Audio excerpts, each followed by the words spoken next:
시효라 함은 일정한 사실관 상태가 일정한 기간 계속했을 때 그것이 진실한 권리관계에 합치하느냐를 불문하고 법률상 사실 상태를 그대로 존중하여 일정한 법률 효과를 인정하는 것을 말합니다.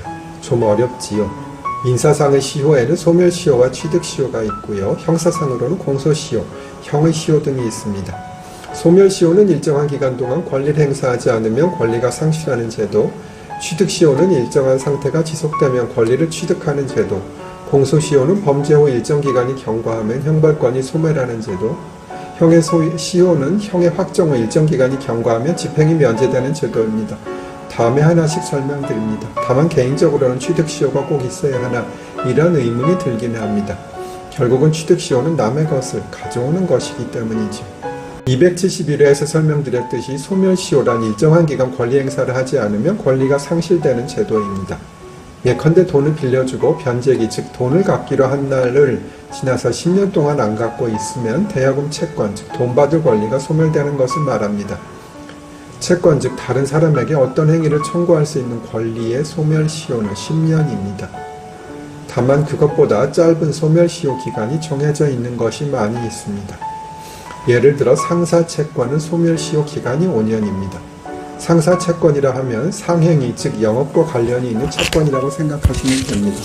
실제로 소송에서 그 채권이 상행위로 인한 것이냐 여부는 많이 다투어집니다. 그리고 저와 같은 변호사의 모수채권은 3년의 소멸시효가 완성됩니다. 저도 지금 3년 되기 전에 소송하려고 생각하고 있는 것이 있습니다. 다음 쇼츠에서 이어집니다.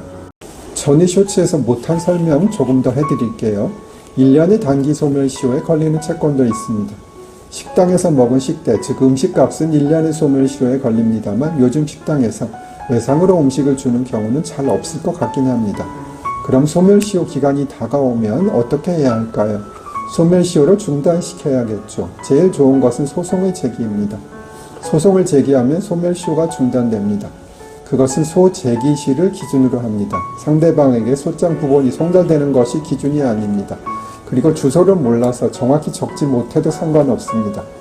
이것은 공소시효의 경우 고소가 제기되어도 공소시효는 중단되지 않고 진행되는 것과 다릅니다. 공소시효는 공소의 제기로 진행이 정지되므로 예를 들어 공소시효가 6개월 남은 범죄라면 여유를 두고 고소를 해야 하고요. 한 달 전에 고소한다면 수사기관에서 지체되면 시간이 촉박할 수도 있습니다. 또 소멸시효의 중단은 가압류 등이 있습니다. 이것도 좋은 방법이고요. 다만 가압류를 해놓으면 가압류당한 사람 입장에서는 불편하므로 제소명령을 신청할 수 있습니다. 제소명령이라면 말 그대로 소를 제기하라는 명령이고요. 제소명령을 받으면 정해진 기간, 예를 들어 15일 이내에 소장을 접수해야 하고 제소를 하지 않으면 가압류가 말소됩니다. 가압류라 하면 압류의 전 단계라고 생각하시면 됩니다. 압류라 하면 채무자, 즉 돈 갚을 사람의 특정 재산에 대해 처분권을 박탈하는 것을 말합니다. 그런데 판결을 받고 나서 하는 것은 압류이고 가압류는 판결을 받기 전에 하는 것입니다. 가는 거짓 가짜를 써서 거짓, 임시라는 뜻으로 생각하시면 됩니다. 하여간 소멸시효가 임박하면 소의 제기, 가압류 등으로 소멸시효를 중단시켜야 한다는 점을 명심하세요. 추후에 소멸시효 중단 후의 시효 진행에 대해 설명드릴게요. 송달이 뭘까요? 송달이라 하면 법원이 소송관계 내용을 알리기 위해 법률이 정한 절차에 따라 서면을 보내는 행위라고 되어 있습니다. 그냥 법원에서 문서를 보내는 것이라고 생각하시면 됩니다. 보통은 우체부, 즉 우편집배원 아저씨가 해주시는데 아줌마나 총각이 해주셔도 무방하고요. 만약에 우체부에 의한 통상적인 송달이 안되면 야간 또는 휴일 송달, 집행관, 과거의 집달리, 송달을 하기도 하고요. 이것저것 다 해봤는데 안되면 공시 송달을 하기도 합니다. 공시 송달에 대해서는 213회에 설명을 드렸으니 참고하시고요. 그리고 외국에 하는 송달도 가능하기는 하나 상당히 오래 걸립니다. 사실 DHL로 하면 얼마 안 걸리는데 왜 이렇게 오래 걸리나 싶긴 한데요.